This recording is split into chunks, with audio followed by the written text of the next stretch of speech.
নমস্কাৰ এই মুহূৰ্তত সমূহ দৰ্শকসকলৰ বাবে লৈ আহিছো কেইবাটাও গুৰুত্বপূৰ্ণ খবৰ। আজি হৈছে 10 জুন আৰু 10 জুনৰ প্ৰতিটো গুৰুত্বপূৰ্ণ খবৰে আমি সমূহ দৰ্শকসকলৰ বাবে জনাই যাম। প্ৰথমতে দিবলৈ দিছো এটা গুৰুত্বপূৰ্ণ খবৰ। উৎকট গৰমক লৈ ৰাজ্য চৰকাৰৰ বৃহৎ ঘোষণা। জিলাই পাঠদানৰ সময়সীমা সলনি কৰিবলৈ বিশেষ নিৰ্দেশনা। এক্স হেণ্ডেলত শিক্ষামন্ত্ৰী ৰণোজ পেগুৰ বিশেষ পোষ্ট। অসমৰ ভিন্ন জিলাৰ গৰমৰ ওপৰত নিৰ্ভৰ কৰি পাঠদানৰ সময়সীমা সলনি কৰাৰ আহ্বান। প্ৰতি জিলাৰ আয়ুক্তলৈ শিক্ষামন্ত্ৰীৰ নিৰ্দেশনা জাৰি। ৰাজ্যত কেইবাদিনলৈ গ্ৰীষ্ম প্ৰবাহ অব্যাহত থকাৰ সম্ভাৱনা। আজি গুৱাহাটীত 35 ডিগ্ৰী চেলচিয়াছ তাপমাত্ৰা। উৎকট গৰমক লৈ ৰাজ্য চৰকাৰৰ বৃহৎ ঘোষণা। জিলাই পাঠদানৰ সময়সীমা সলনি কৰিবলৈ নিৰ্দেশ দিছে শিক্ষামন্ত্ৰী ৰণোজ পেগুৱে। দৰ্শকসকলৰ বাবে জনাই যাম আমাৰ দ্বিতীয়টো গুৰুত্বপূৰ্ণ খবৰ। যান বাহনৰ গৰাকীৰ বাবে ডাঙৰ খবৰ। আৰু আপুনিও যান বাহনৰ গৰাকী নেকি? যদি আপুনিও যান বাহনৰ গৰাকী তেনেহ'লে আপোনাৰ বাবে আহি পৰিছে এটা ডাঙৰ খবৰ।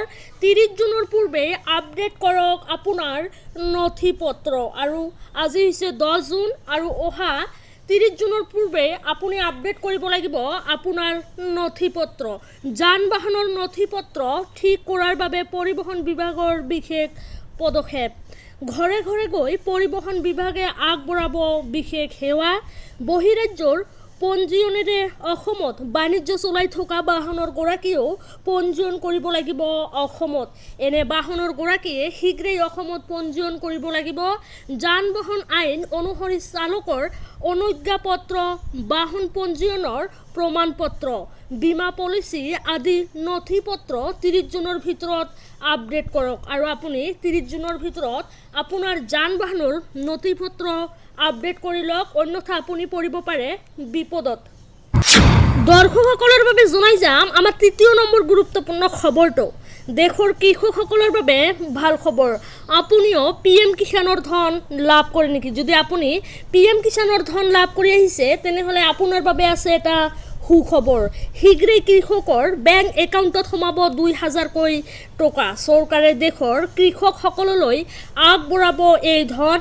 জুন মাহতে দেশৰ কৃষকসকলৰ বাবে চৰকাৰে মুকলি কৰিব PM-KISAনৰ ধন। আৰু আজি জুন মাহৰ 10 তাৰিখ। যিকোনো এটা দিনতে চৰকাৰে মুকলি কৰি দিব পাৰে PM-KISAনৰ ধন। দেশৰ প্ৰকৃত কৃষককহে প্ৰদান কৰা হ'ব PM-KISAনৰ ধন। হিতাধিকাৰীসকলে কৰিব লাগিব E-kyc আপডেট। PM-KISAনৰ চৰকাৰী ৱেবছাইটত কৰিব পাৰিব আপুনি E-kyc। কৃষকৰ বাবে মুকলি কৰা হৈছে PM-KISAN.gov.in।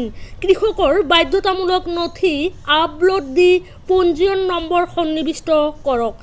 কেপচা কোড সন্নিৱিষ্ট কৰি সম্পূৰ্ণ কৰক আপোনাৰ E-kycৰ কাম। মোবাইলতে পৰীক্ষা কৰক আপোনাৰ নাম আছেনে হিতাধিকাৰীৰ তালিকাত। 4টা প্ৰক্ৰিয়াৰ মাজেৰে পৰীক্ষা কৰক আপোনাৰ নাম। www.pmkisan.gov.in পৰীক্ষা কৰিব পাৰিব আপুনি নিজৰ নাম। ক্লিক কৰক হিতাধিকাৰীৰ তালিকা অপশ্যনত। আৰু আপুনি তালিকাত কিদৰে নাম চাব আমি সবিশেষ জনাই আছোঁ। তাৰপিছতে আপুনি ড্ৰপ ডাউন অপশ্যনত গৈ ৰাজ্য, জিলা, উপজিলা, ব্লক, গাঁৱৰ নাম সন্নিৱিষ্ট কৰক। লগে লগে প্ৰত্যক্ষ কৰিব হিতাধিকাৰীৰ তালিকা। আৰু তেতিয়াই আপুনি চাব পাৰিব সেই তালিকাত আপোনাৰ নাম আছেনে নাই। যদি আপোনাৰ নাম আছে তেনেহ'লে আপুনি অতি শীঘ্ৰেই আপোনাৰ নিজ বেংক একাউণ্টত লাভ কৰিব 2000কৈ টকা। গতিকে আপুনি যদি এতিয়ালৈকে E-kyc আপডেট কৰা নাই তেনেহ'লে অতি সোনকালে E-kyc আপডেট কৰি লওক।